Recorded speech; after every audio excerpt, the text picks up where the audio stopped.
Hello student, welcome to my YouTube channel study time with Ravi.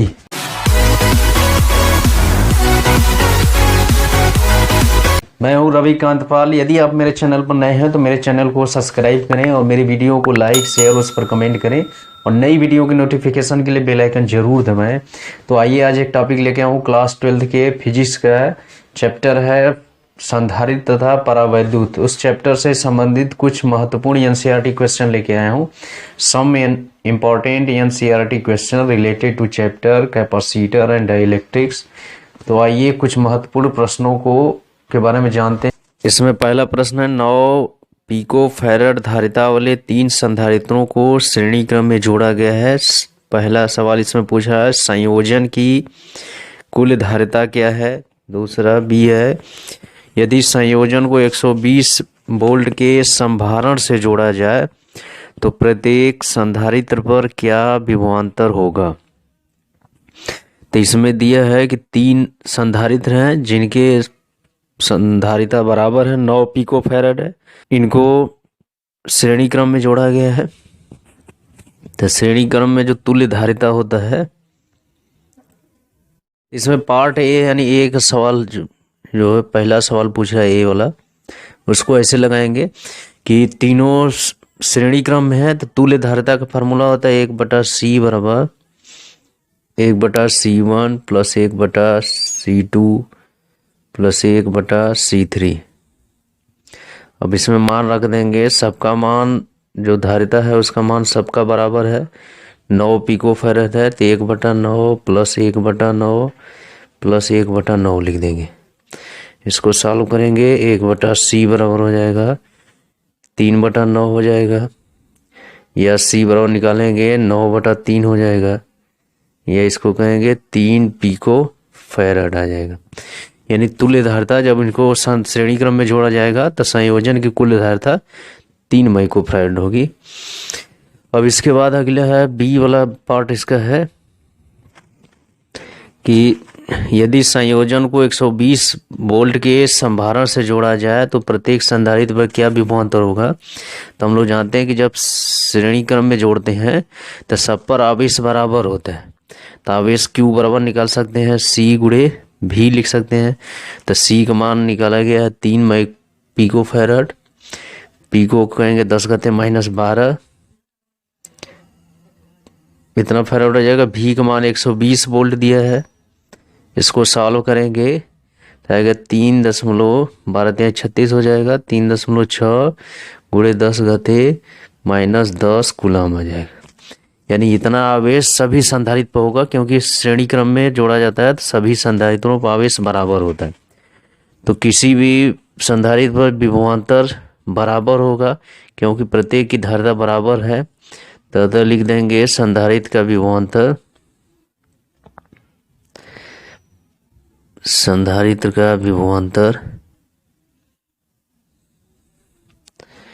भी होता है तो भी बराबर लिख सकते हैं Q/C1। तो Q का मान यहाँ से लिख देंगे 3.6 गुणे 10⁻⁻10 और C1 का मान है 9 पिको फैराड, तो 9 गुणे 10⁻⁻12। इसको सॉल्व करेंगे तो 40 वोल्ट आएगा। तो यहाँ से प्रत्येक संधारित्र की धारिता या प्रत्येक संधारित्र का विभवांतर इतना होगा, क्योंकि उसका आवेश सब पर बराबर है, धारिता भी सबकी बराबर है। अलग अलग धारिता रहती तो विभवांतर भी अलग अलग आता, इसलिए प्रत्येक संधारित्र का विभवांतर 40 वोल्ट होगा। इसमें प्रश्न है, 2 पिको फैराड, 3 पिको फैराड तथा 4 पिको फैराड धारिता वाले 3 संधारित्र पार्श्व क्रम में जोड़े गए हैं। पहला सवाल इसमें संयोजन की कुल धारिता क्या है। दूसरा, यदि संयोजन को 100 वोल्ट के संभरण से जोड़ दे तो प्रत्येक संधारित्र पर आवेश क्या होगा। तो इसमें पहला सवाल लगाएंगे इस तरह से, ए वाला पार्ट इसमें कि 3 संधारित्र हैं, सबको समांतर क्रम में जोड़ा गया है। पार्श्व क्रम का मतलब समांतर क्रम में, तो इस तरह से समांतर क्रम में जोड़ा जाता है कि सभी संधारित्र की प्लेटों का एक सिरा एक बिंदु पर रखते हैं और दूसरा सिरा दूसरे बिंदु पर रखते हैं।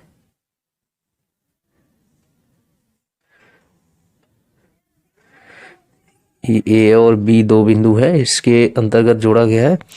और पहले की धारिता है 2 पिको फैराड और दूसरे की है 3 पिको फैरड और तीसरे की है 4 पिको फैरड, 4 पिको फैरड। अब इसको पार्श्व क्रम में जोड़ा गया है। तो पहला संयोजन कुल धारिता पूछा है, तो धारिता बराबर लिखते हैं C बराबर फार्मूला होता है C1 plus C2 plus C3। इसमें मान रख देंगे, C1 का मान है 2 प्लस 3 प्लस 4, इतना हो जाएगा पिको फैरड हो जाएगा सब। इसको हल करेंगे 2 3 5 4 9 पिको फैरड हो जाएगा। इसको फैरड में लिखेंगे तो 9 गुणे 10 घाते माइनस 12 फैरड लिखेंगे। फिर इसके बाद बी पार्ट है, यदि संयोजन को 100 वोल्ट के संभारण या सप्लाई से जोड़ दिया तो प्रत्येक संधारित्र पर आवेश कितना होगा। तो यदि इसको 100 वोल्ट के संभरण से जोड़ दिया जाए, यानी ऐसा सप्लाई जिसका वोल्टेज कितना हो 100 वोल्ट के संभरण से जोड़ना है, तब यहाँ क्या होगा, प्रत्येक पर आवेश ज्ञात करना है। तो प्रत्येक संधारित्र पर आवेश अलग अलग होगा क्योंकि ये समांतर क्रम में जोड़े गए हैं। तो पहले पे मान लीजिए Q1 है, दूसरे पे Q2 है, तो तीसरे पे Q3 है। तो Q1 बराबर लिखेंगे हम लोग फार्मूले से C1 इंटू V, क्योंकि वोल्टेज सबके लिए बराबर है, धारिता अलग है। C1 का मान रखेंगे 2 गुणे पिको है तो 10 घाते माइनस कर देंगे 12, V का मान होगा 100। इसको हल करेंगे 2 गुणे 10 घाते माइनस 10 कूलम आ जाए। दूसरे संधारित्र पर आवेश मान लीजिए Q2 है तो Q2 बराबर होगा C2 इंटू V। इसमें मान रख देंगे, C2 का मान है 3 पिको फैरड, यानी 3 गुणे 10 घाते माइनस 12, वोल्टेज 100। इसको हल करेंगे 3 गुणे 10 घाते माइनस 10 कूलम। तीसरे संधारित्र पर आवेश Q3 है तो Q3 बराबर लिख सकते हैं C3 इंटू V। C3 का मान है 4 पिको फैरड, यानी 4 गुणे 10 घाते माइनस 12, वोल्टेज का मान है 100। ये 4 गुणे 10 घाते माइनस 10 कूलम आ जाए। तो इस तरह से ये रहा तीनों संधारित्र पर आवेश की मात्रा। इसमें प्रश्न है कि 200 वोल्ट सप्लाई से एक 6 माइक्रो फैरड के संधारित्र को आवेशित किया जाता है। यानी एक संधारित्र है, इसको आवेशित किया जाता है,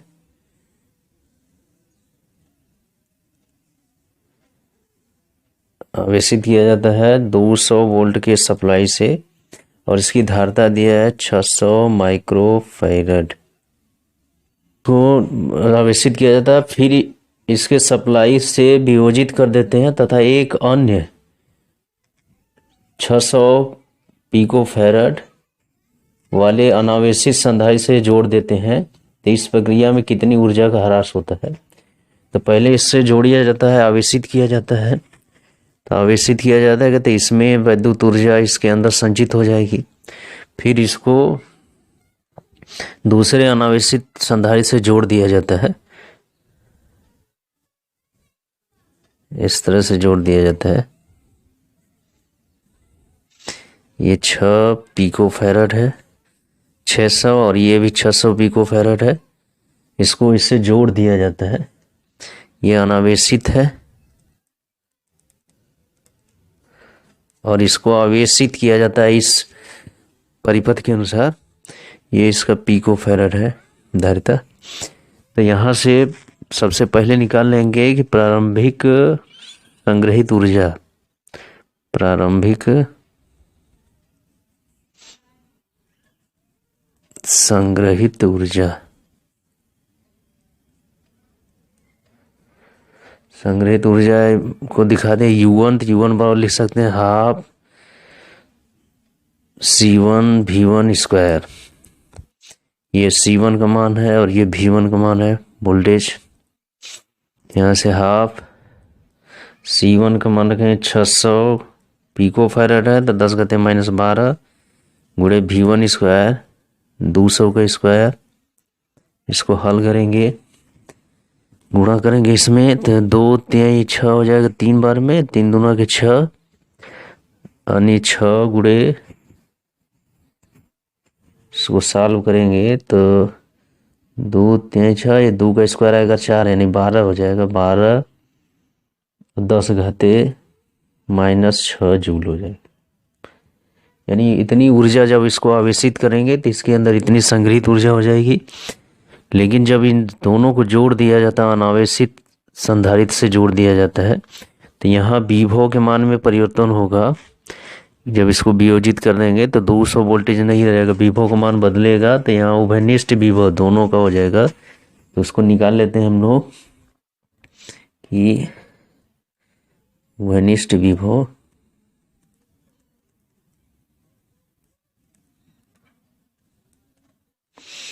भी बराबर लिख सकते हैं हम लोग दोनों का आवेश का योग अब बटे उनकी कुल धारिता C1 प्लस C2। तो यहाँ से Q1 का मान लिखते हैं हम लोग, C1 V1 लिख सकते हैं परिभाषा से, इसको लिख सकते हैं C2 V2 बटे C1 प्लस C2। अब इसमें मान रखेंगे इसका C1 इसकी धारिता है 600 गुणे 10⁻⁻12, V1 200 प्लस C2 ये धारिता वाला है, ये C1 है और ये C2 है। तो C2 की धारिता दूसरी जो अनावेशित है संधारित्र उसकी धारिता C2 मान लेंगे, C2 गुणे V। अब इसका विभव अनावेशित है तो विभव शून्य होगा, बटे क्या लिख सकते हैं C1 प्लस C2, यानी दोनों की धारिता का मान एक ही है। तो 600 प्लस 600 गुणे 10⁻⁻12। अब इसको हल करेंगे, सॉल्व करेंगे, ये मान 0 हो गया। इसको हल करेंगे 6 दूना 12 गुणे 10⁻⁻4 निकल जाएगा, -8 हो जाएगा।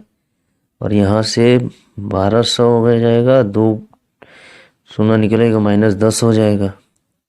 इसको सॉल्व करेंगे तो कुल मिला जाएगा 100 वोल्ट आएगा। तो उभयनिष्ठ विभव 100 वोल्ट हो गया। तो इस तरह से दोनों संधारित्रों में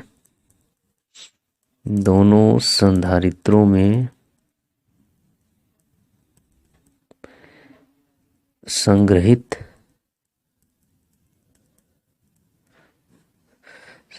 अंतिम ऊर्जा को U2 से दिखाएंगे। तो U2 बराबर लिखेंगे half C1 plus C2 into V²। यहाँ से सॉल्व करेंगे इसको, हाफ C1 प्लस C2 दोनों की धारिता बराबर है, तो लिख सकते हैं 600 प्लस 600 गुणे 10⁻⁻12 V²। उभयनिष्ठ विभव निकालें हम लोग, 100 का स्क्वायर हो जाएगा। इसको सॉल्व करेंगे तो इसका मान आएगा 6 गुणे 10⁻⁻6 जूल आएगा। यानी प्रारंभिक ऊर्जा इसका 12 गुणे 10⁻⁻6 है, अंतिम ऊर्जा 6 गुणे 10⁻⁻6, यानी ऊर्जा में ह्रास होता है। तो इस तरह से लिख सकते हैं ऊर्जा ह्रास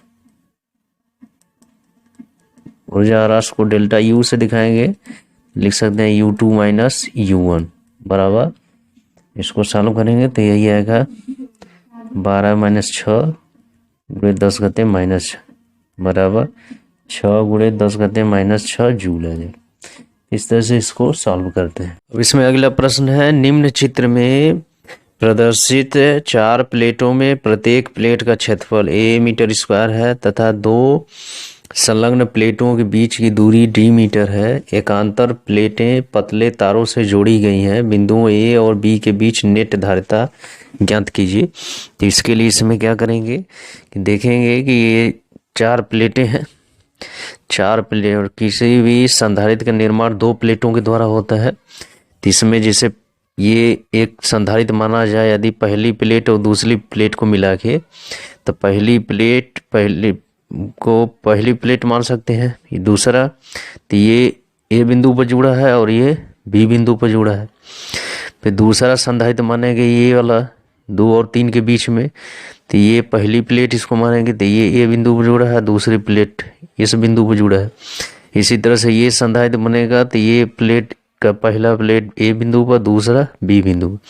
यानी इस तरह से देखेंगे ये 4 प्लेटें 3 संधारित्र का निर्माण करती हैं, जो तीनों संधारित्र एक दूसरे के समांतर माना जा सकता है।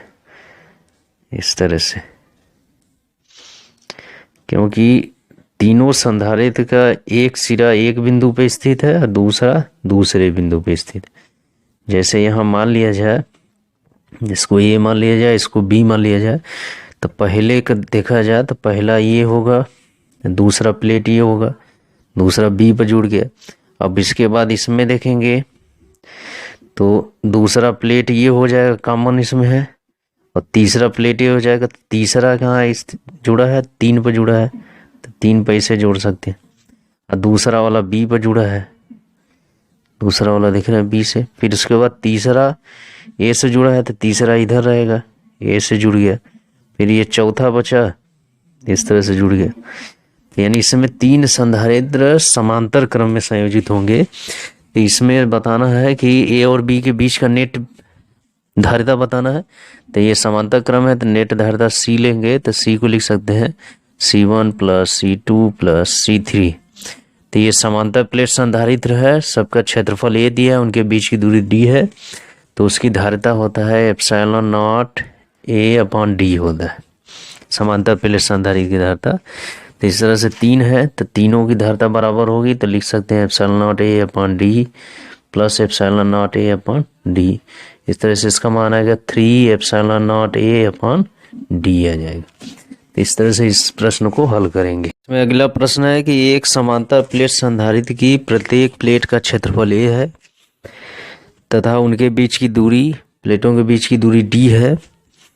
तो प्लेटों के बीच आधे भाग में 2 भिन्न भिन्न विद्युत रोधी पदार्थ जिनके परावैद्युतांक K1 तथा K2 हैं, 2 विन्यासों में बारी बारी से भरे जाते हैं। प्रत्येक विन्यास में संधारित्र की धारिता ज्ञात कीजिए। तो यही दोनों विन्यास दिए हैं, जिसमें आधे भाग में ये K1 भरा जाता है, दूसरे में K2, और इसके भी आधे भाग में K1 और K2 इस तरह से भरा जाता है।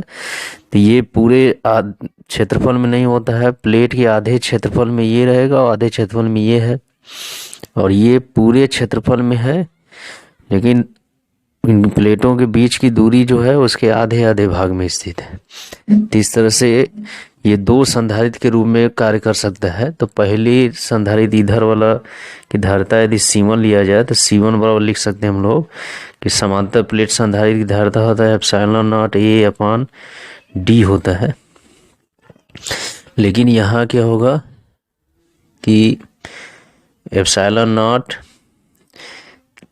परावैद्युत पदार्थ का K होता है, K ε0 A/d। तो इसके लिए क्या होगा, परावैद्युत माध्यम क्या है, K1 है, तो K की जगह K1 लिख देंगे।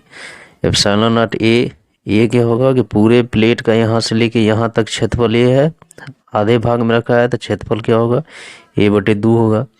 और दूरी पूरे दूरी में रखा गया है, D दूरी में, तो ये D रहेगा।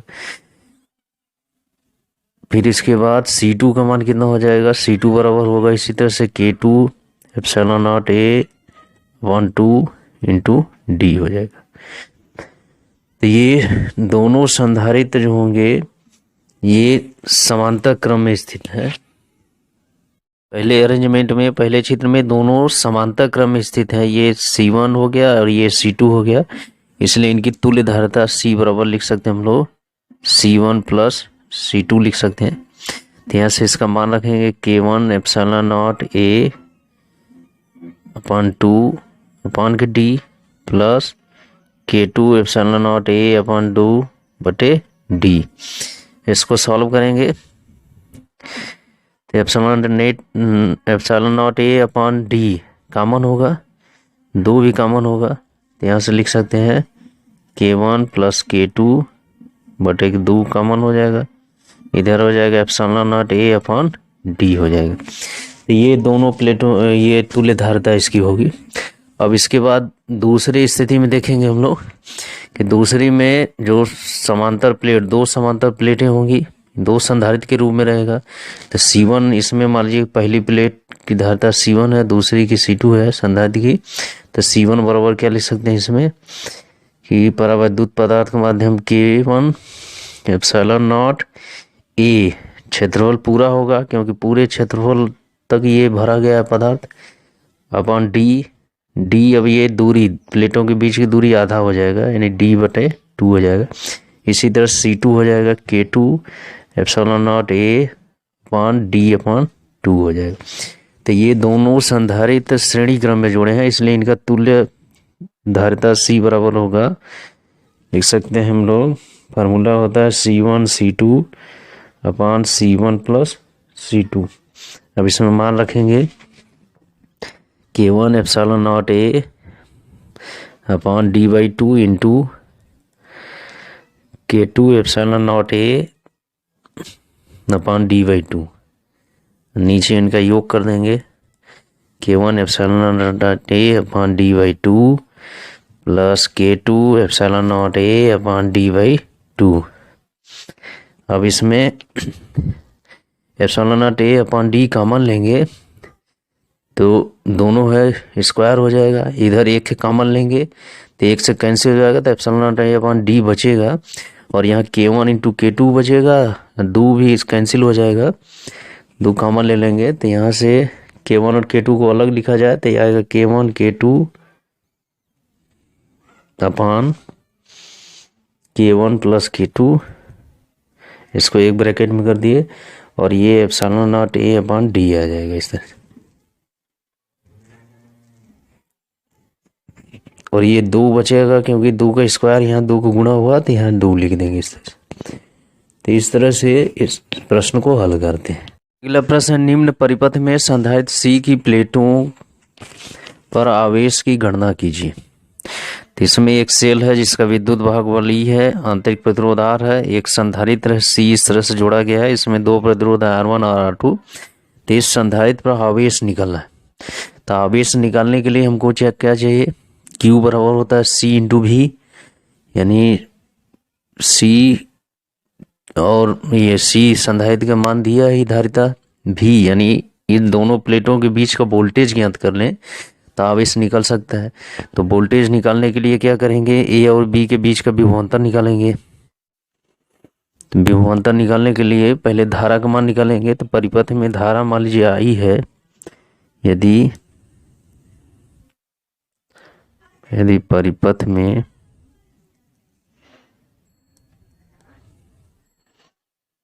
धारा I हो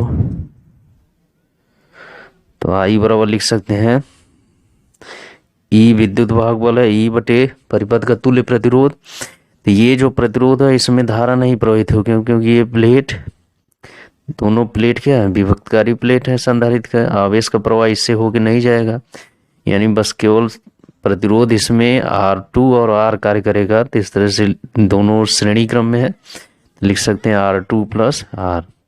तो ये धारा हो जाएगी। तो A और B के बीच का जो वोल्टेज होगा यही संधारित्र के बीच का वोल्टेज कहलाएगा, क्योंकि इससे चालक तार जोड़ा गया, इसमें आवेश धारा का प्रवाह नहीं होगा।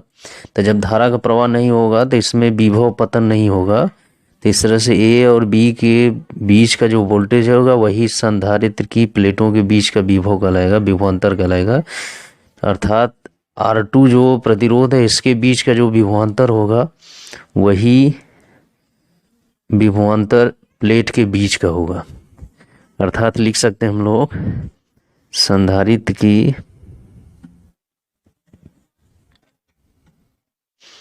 प्लेटों के बीच विभवांतर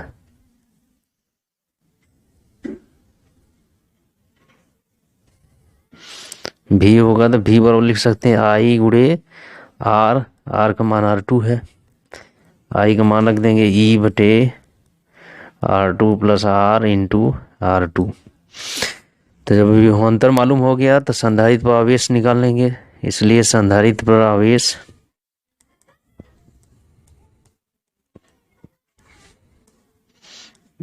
Q बराबर लिख सकते हैं C इंटू V। तो C तो दिया है ये सवाल में, Q V का मान लिख देंगे E R2 अपान R2 प्लस R। तो इस तरह से संधारित्र की प्लेटों के बीच या प्लेटों पर उत्पन्न आवेश ज्ञात कर सकते हैं। तो इस चैप्टर से ये सब कुछ महत्वपूर्ण प्रश्न थे, इस आधार पर बहुत से प्रश्नों को हल किया जा सकता है। तो आज के लिए बस इतना ही, अब इसके बाद नए टॉपिक के साथ आएंगे, तब तक के लिए धन्यवाद।